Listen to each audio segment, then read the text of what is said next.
नमस्कार, जय हिंद दोस्तों। मैं आपका दोस्त शुभम गिरी आप सभी लोगों का हार्दिक स्वागत करता हूं अपने YouTube channel study with Shubham Giri में।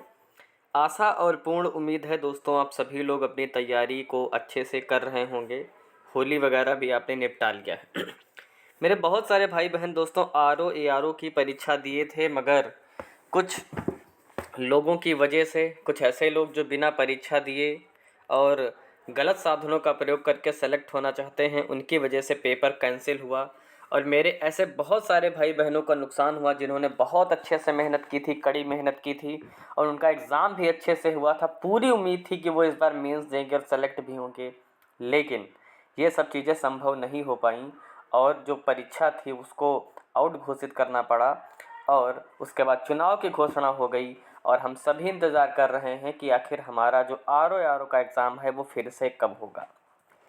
तो इन सभी जानकारियों को लेकर के हम आज आपके समक्ष आए हैं। जो बड़ी अपडेट सामने आई है, ये सारी अपडेट्स आज आपको हम देंगे। एक बात दोस्तों और समझ लीजिए कि हम जब तैयारी करते हैं ना, तो ये तैयारी ठीक उसी प्रकार से होती है कि जैसे कि कोई तपस्या करता हुआ जंगल में कोई व्यक्ति, उसको नहीं पता होता है कि ज्ञान कब प्राप्त होगा। ठीक उसी प्रकार से सरकारी नौकरी की तैयारी के मैदान में उतरा हुआ जो व्यक्ति होता है वो भी नहीं जानता नौकरी कब मिलेगी। इसलिए आपको अपना जोश बनाए रखना है और अपनी तैयारी को निरंतर धार देना है, ताकि जिस दिन एग्ज़ाम हो आप उस दिन अपने आप का 100% दे सकें और उस एग्ज़ाम को क्लियर भी कर सकें। सबसे पहले दोस्तों हम ये बात कर लेते हैं कि आयोग ने बड़ा फैसला क्या किया है। ठीक है, आयोग ने बड़ा फैसला क्या किया है और उसका फ़ायदा दोस्तों हम सभी लोगों को मिलेगा, जो लोग भी सरकारी एग्ज़ाम की तैयारी कर रहे हैं। और ये जो धांधली होती है, इस धांधली से भी मुक्ति मिलेगी। तो चलिए सबसे पहले आपको हम दिखाते हैं कि आयोग ने फैसला क्या किया है। आप दोस्तों देख सकते हैं कि वित्त विहीन स्कूलों में आयोग की भर्ती परीक्षाएं नहीं होंगी। सेक्टर मजिस्ट्रेट के सामने खुलेंगे प्रश्न पत्र। जिला मुख्यालय से 15 किलोमीटर दायरे में केंद्र बनेगा, यानी उससे अधिक दूरी पर केंद्र नहीं बनाया जाएगा और जो सेक्टर मजिस्ट्रेट होगा उसी के सामने पेपर खोला जाएगा। आप देख सकते हैं, खबर है उत्तर प्रदेश लोक सेवा आयोग की भर्तियों के लिए लिखित परीक्षाएं वित्त विहीन स्कूलों में नहीं होंगी, यानी प्राइवेट संस्थाओं में अब आपके एग्जाम्स नहीं होंगे। समीक्षा अधिकारी आरओ, सहायक समीक्षा अधिकारी एआरओ की प्रारंभिक परीक्षा का पेपर लीक के बाद आयोग व्यापक बदलाव की तैयारी में है। इस प्रकरण की जांच में वित्त विहीन स्कूलों की मिलीभगत भी मिली है, यानी कि वहाँ के जो प्रिंसिपल और टीचर्स होते हैं वो मिले हुए होते हैं। ऐसे में इन स्कूलों को केंद्र न बनाने की सिफारिश प्रदेश सरकार से होगी। आयोग 1 माह पहले केंद्रों की सूची जिलों से मांगेगा। राजकीय सहायता प्राप्त माध्यमिक विद्यालयों को ही केंद्र बनाया जाएगा। वित्त विहीन स्कूल प्रस्तावित होते हैं तो सरकार को सूचना देकर परीक्षा कराने में असमर्थता जताई जाएगी। बाहर से आने वाले परीक्षार्थियों के लिए जिला मुख्यालय से 15 किलोमीटर दायरे में केंद्र बनाया जाएगा। परीक्षा की शुचिता के लिए प्रश्न पत्र को सेक्टर मजिस्ट्रेट के सामने खोलने की व्यवस्था होगी। सेक्टर मजिस्ट्रेट कोषागार से पेपर लेकर स्कूल में सामने बंटवाएंगे। तो ये दोस्तों बहुत बड़ी खबर आपके समक्ष आई।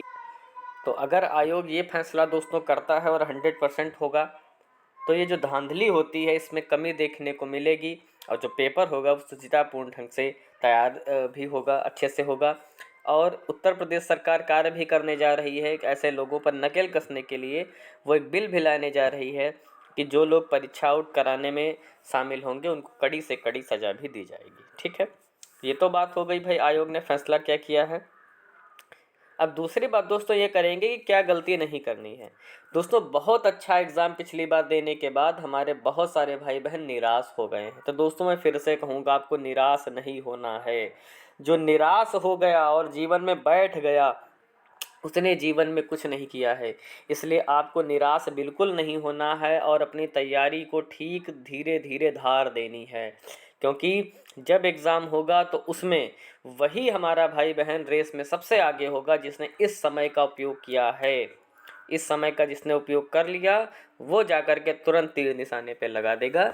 इसलिए आपको दोस्तों खाली नहीं बैठना है और परेशान नहीं होना है। इसके बाद दोस्तों बात कर लेते हैं कि एग्ज़ाम कब तक हो सकता है। दोस्तों जैसा कि आप सभी लोग जानते हैं कि आचार संहिता लग चुकी है, ठीक है, और 4 जून तक परिणाम आएगा। 4 जून को परिणाम आना है लोकसभा चुनाव का। तो 4 जून तक दोस्तों तो कोई एग्ज़ाम वगैरह होगा नहीं, ये भी आपको पता है। लेकिन फिर हम बात कर लेते हैं कि एग्ज़ाम कब तक हो सकता है।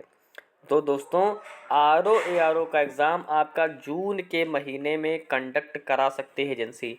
यानी कहने का मतलब ये है पेपर की तारीख की घोषणा पहले हो सकती है ना, और आपका जो एग्ज़ाम है वो जून में हो सकता है।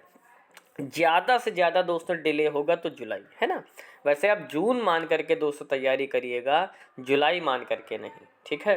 क्या मैंने कहा, जल्दी से जल्दी पेपर होगा तो जून में, और बहुत देर में अगर पेपर होगा तब भी जुलाई के बाद दोस्तों एग्ज़ाम आपका नहीं होगा, 100% हो जाएगा। यानी आपके पास दोस्तों अप्रैल है, मई है और जून लास्ट मान ले तो आपके पास ज़्यादा से ज़्यादा दोस्तों 3 महीने बाकी हैं।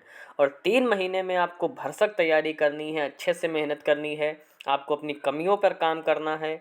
और समझ लीजिए कि एक बार आपको फिर से समय ने समय दिया है कि आप अपनी कमियों को दूर कर सकें और अपने एग्ज़ाम को भी अच्छे से धार दे सकें। इसलिए खाली मत बैठना, मैं फिर से कह रहा हूँ, धार देनी है अपनी तैयारी को, जम के तैयारी करनी है, और हम फिर से उठेंगे और हम फिर से लड़ेंगे, और बिल्कुल नहीं खाली बैठेंगे। अपनी तैयारी को हम धार देंगे, निराश नहीं होना है। मैं फिर कह रहा हूँ, निराशा से कुछ नहीं मिलता है। चिंता चिता के समान होती है जो इंसान को जला देती है, ठीक है। तो ये कुछ महत्वपूर्ण सूचनाएं थी जो मैंने आपको दी, और मैं पर डे कुछ ना कुछ सूचनाएं मैं आपके लिए ले करके आता हूँ यूपी से, यूपी ट्रिपल एस सी से। तो दोस्तों आपको निरंतर रूप से इन सभी आयोगों की सूचनाएं चाहिए, परीक्षाओं की सूचना चाहिए, तो हमारे चैनल को सब्सक्राइब करें और बेल आइकन को ज़रूर प्रेस कर दें ताकि मेरी वीडियोस की सारी सूचनाएं आपको मिलती रहें। और हमें अपना सपोर्ट करें, और हम दोस्तों आपके लिए सपोर्ट कर रहे हैं, सारी सूचनाएं अपने चैनल के माध्यम से लेकर के आ रहे हैं। तो अपनी वाणी को दोस्तों हम यहीं विराम देंगे और फिर मिलेंगे एक नए वीडियो में। फिर से बोलिए जय हिंद, जय भारत।